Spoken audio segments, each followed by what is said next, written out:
And we're back on the Liberal Oasis radio show. I am Bill Scher, your host for the rest of the half hour here on WHMP. And joining us through the duration of the broadcast, Air America's and Pioneer Valley's own Rachel Maddow. Thanks so much for being on the debut broadcast. Oh, Bill, I'm honored to be asked. Thank you. It is my pleasure. Before the break, we were talking about the reasons why Bush was trying to equate Iraq and Vietnam. Mm-hmm. And that the fundamental goal here is to perpetuate in my view, a fundamentally flawed vision of permanent occupation in that region, which would set a predicate for going into Iran at some later date. You have been on your Air America show regularly talking to veterans in your Ask a Vet segment. And do you have a sense from them that they share this view that they attacked us, all the brown people and all the ragheads of the region, they all attacked us all at once, and therefore we're already in this World War IV, and therefore there's no point in leaving because we're in this war anyway? Is that what the veterans are saying to you? No. I mean, the military is big and diverse, and I think as heterogeneous as the rest of the American population. And so there are definitely people in the military who do believe that, just like there are people in red states and blue states across the country who believe that. But most of the guys who I'm talking to, most of the people who I'm talking to who have been there, the thing that I hear that's most, I think, moving for me, and that's least reflected in the reporting on the war and in the national debate about the war, is that they feel like, and I've been hearing this for years now, they feel like the only mission in Iraq is staying alive and keeping the people in their units alive. And so the broader mission beyond that is, there's some vague political sense that maybe there's something that the military occupation of Iraq is aimed toward, but when they're there on the ground, the only thing they're trying to accomplish is to stay alive. And so that means in terms of combat, that means going after people who might want to shoot them in order to prevent those people from shooting them so they can stay alive. But there isn't a bigger goal, and there isn't a bigger thing to accomplish. And to a certain extent, I think when you read people's war memoirs and you talk to people who have served in wartime, that always at core is the basic minute-to-minute mission, is to stay alive and keep your buddies alive.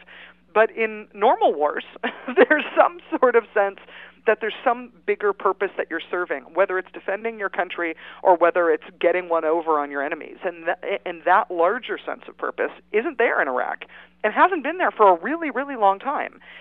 Because of that, I think that's why I have felt for so long like there's no way to understand what we're doing in Iraq except as a permanent occupation, because there's nothing else that's being accomplished other than us just physically staying there.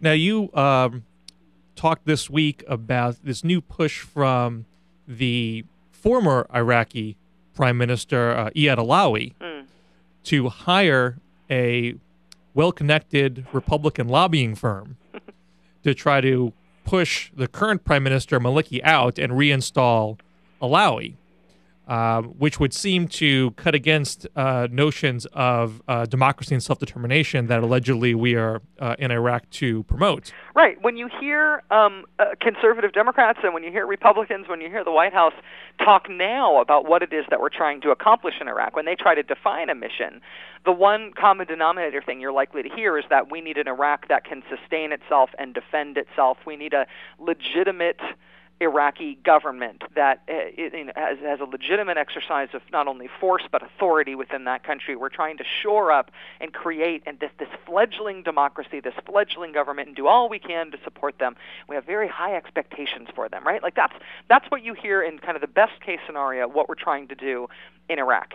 And so if you think about what it would mean to set up a legitimate government, that would imply that it's a government that is sovereign, that's actually pulling its own strings, that's not being controlled by some outside force. But yet, in reality, if somebody wants to become Prime Minister of Iraq, somebody smart like Iyad Alawi knows that the best way to do that is to hire a politically connected Republican lobbying firm in Washington, because that's where the new Iraqi prime minister will be chosen when Washington decides to oust Maliki. And all of this stuff, both from Democrats and Republicans, all of this stuff that you hear about, holding the Iraqi government to account, and, isn't it awful that the Iraqi government's going on vacation, and we need them to pass this oil privatization law, and all these other things that we're demanding of the Iraqi government. Well, you know what? Every single time you do that, you undermine them as a legitimate, sovereign, self-sustaining government and make it more clear that it's Washington that's pulling the strings. You make it less possible ever for that government to ever have any power. And so even on its own terms, on its own face, the occupation makes no sense except as a permanent occupation. We're only there to be there in order to have a physical claim on that country's resources. Well, one of the things that I feel the Democratic Party is not doing, and what the larger liberal progressive movement is not doing, is engaging these larger philosophical questions about vision and strategic goals. Mm-hmm. You know, when Democratic Senator Carl Levin came back from Iraq this week, he called for Maliki's resignation.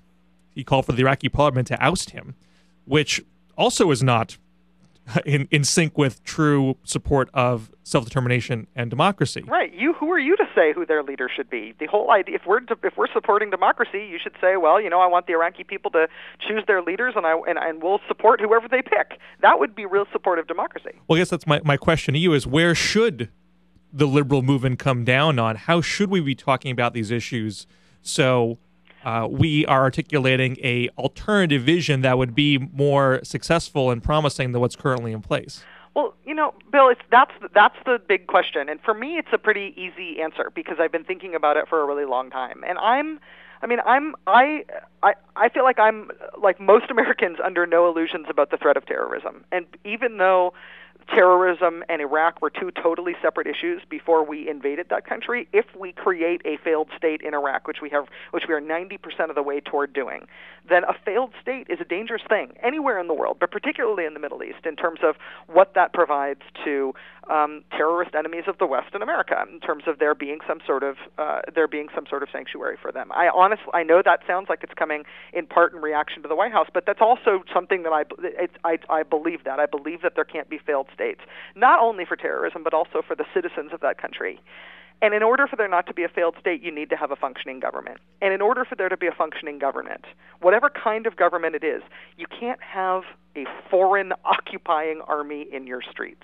If there's a foreign occupying force in your streets, whether it be 10,000 troops or 162,000 like we've got there now, no matter who is the head of the government, whether it's Muhammad himself or Jesus himself, they're not going to be an effective politician, and they're not going to be able to run an effective government, because people aren't stupid, and they know that if there's a foreign army in your streets, it doesn't matter what you call your government, you're not in control of your own self-determination. If we want for the Iraqi people and for our own national security, in terms of there not being failed states and sanctuaries for terrorism in the world, if we want Iraq to be able to stand on its own 2 feet, and we want Iraq to not be a failed state, we have to do everything that we can to ensure that they have a legitimate central government. And the main thing that we can do in order to ensure that is to get our occupying army out of that country, so there can be a legitimate government that follows us.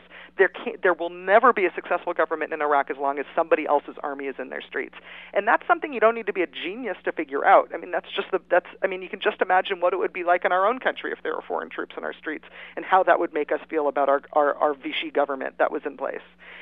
I just feel like ending the occupation is step 1, 2, and 3 in terms of what we can do as Americans to try to make right the huge wrong that we've committed in the Middle East.